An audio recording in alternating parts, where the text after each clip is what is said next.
short segment, long segment coming up.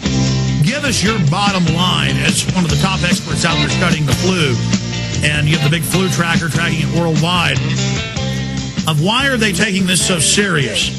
Why are they saying they're getting ready for forced inoculations and quarantines over something that's killed a couple hundred people in the United States? Okay, well, it really has to do with the history of pandemics in the past and the similarity of this particular pandemic in 2009 with the pandemic in 1918. Just as a refresher, the 1918 pandemic killed between 20 and 50 million people worldwide. And the population back in 1918 was about a quarter of what the population is today. It infected about a third of the world's population between 1918 and 1919. And the people that were dying were generally young, previously healthy adults between the ages of 20 and 45. It actually ended World War I because it was so widespread, because so many of the troops were dying from it. The concern is that this is a rerun. The virus in 1918 was a swine virus that jumped into the human population, and it recombined and came up with a new version. The virus in 1918 did exactly what 2009 did. In the spring, it started out as a mild disease. In fact, the physicians that were looking at patients in the spring of 1918 didn't even think it was influenza because it was so mild. And then the virus evolved, and in the fall, it came back with a vengeance, and it ended up killing the large number of people. The 2009 is really behaving the same way. It is a swine virus which has jumped to humans. The last time a swine virus jumped to humans and was easily transmitted was 1918. There was some of your listeners may be old enough to remember 1976, which was the swine flu vaccine.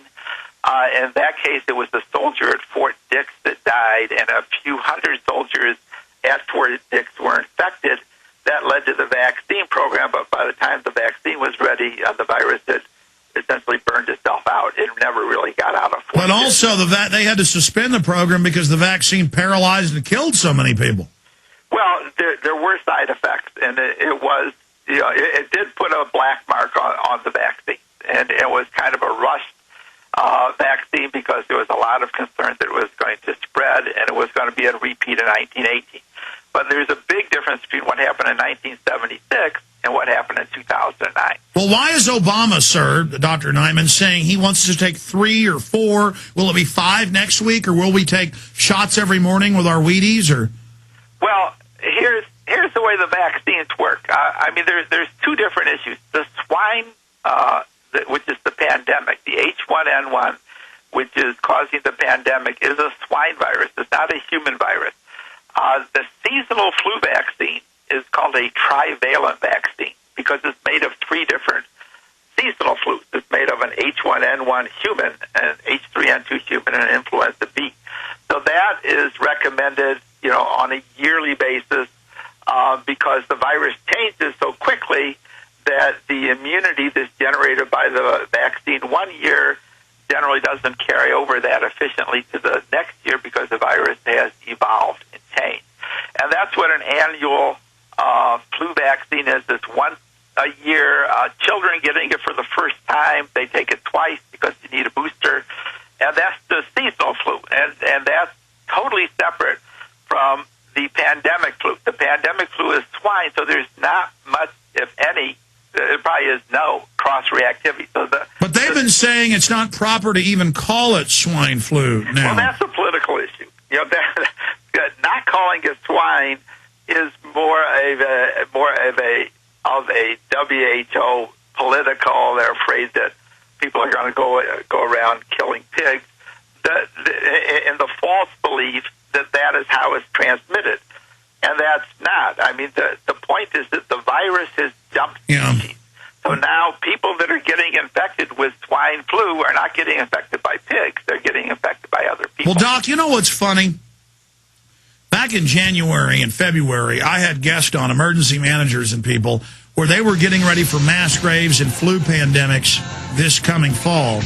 And then magically, this all just pops up. But don't worry, they're there with shots in the Army to take good care of you. So just to clarify, that was bird flu. This is swine flu. So but we'll talk after the break. Well, they're just building up this big infrastructure to keep us safe. And they got the Gardasil to keep our girls safe, too. Just take the shots. Everybody loves you. We'll be right back. Stay with us. Do you understand how dark it is? How far down the line we are? How late it is? I was getting into the mass graves, the Army getting ready, the emergency managers back in January of this year. And they were just saying flu. Whenever I would have the emergency managers on, they said flu, bird flu, deadly flu. And we see this huge infrastructure being built, Northcom running drills everywhere, major cities having regular Army Reserve, Marines out running checkpoints, building up. This thing looks staged to me, but it sounds like you're just going off the science and saying the flu looks like it could be a danger or it isn't a danger. Explain this to me from your perspective. And like I say, I'd rather stick to the science.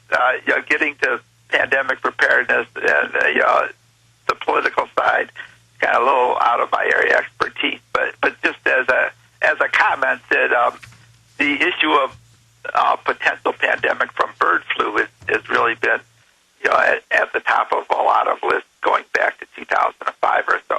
The swine flu really emerged. I mean, it's not that there hasn't been flu in swine before, but the transmission of the swine flu from human to human really became obvious in April of this year. In March of this year, the end of March, beginning of April, and that's when it became apparent that there was a pandemic.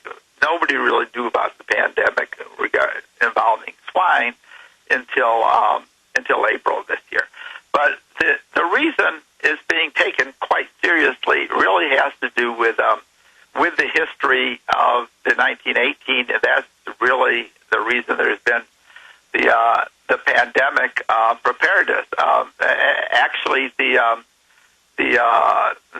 a law, and again, it's getting a little bit out of my area, but the declaring bird flu a quarantinable disease actually was signed by President Bush back in April 1st of 2005, and that coincided with healthcare workers dying in North Vietnam as a result of H1N1. So the potential of a pandemic of one sort or another has been around, for several years now in a very real way. But the swine flu is kind of a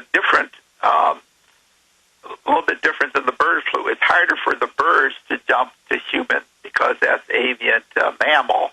It's much easier for swine because that's mammal to mammal. So it is quite a bit different from one species to the other, but it is a species jump. And that is what is causing the concern. And as far as the numbers are concerned, they're quite a bit higher than 200 as far as deaths are concerned.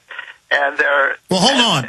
Doctor, let me stop you because I can pull these numbers up, and I'm not saying you're wrong, but the CDC 3 weeks ago said they're going to stop reporting flu fatalities with the swine flu, as it's known. Let me just put this out there because I can pull up the CDC. They say it was like 198 and then less than 2,000. It was right at 2,000 worldwide. Are you saying those are wrong numbers? Oh, those are very low numbers. If you go to the flu tracker, just Google flu tracker. Yeah, that's your site, isn't it? Right, and it's got running totals. And I know you're the big expert on the real numbers, so that's why I brought this up. Tell us what the real numbers are. Well, the real numbers. Well, here's a number that'll probably get your attention. In Argentina, in the last month or so, there have been probably over 1,000 that have died in that country alone in just the 1 month period. The official numbers, yesterday Argentina came out with official numbers and said that there were 337 dead, and they said there were 400 more that were dead but hadn't been tested. So they admitted on their government website in Argentina that there were likely to be over 700. I've got boots on the ground actually in Argentina, journalists who are actually doing stories for is again mainstream media, but they are on the ground, and I do get reports back, and they say it's over 1,000. So there's 1,000. Where are you getting your numbers? I mean, how are you getting your numbers? Because I keep hearing that it gets underreported some places, but other times they list it as a swine flu, but then later find out it wasn't. No, that's pretty rare that they list it as swine flu and find out it isn't. It's usually the other way around, that the people test negative and then they discover on autopsy that it was swine flu. The numbers, most of the numbers that are used to flu tracker actually come from government reports. The U.S. is pulling back, but just to clarify that, they're pulling back mostly on the mild cases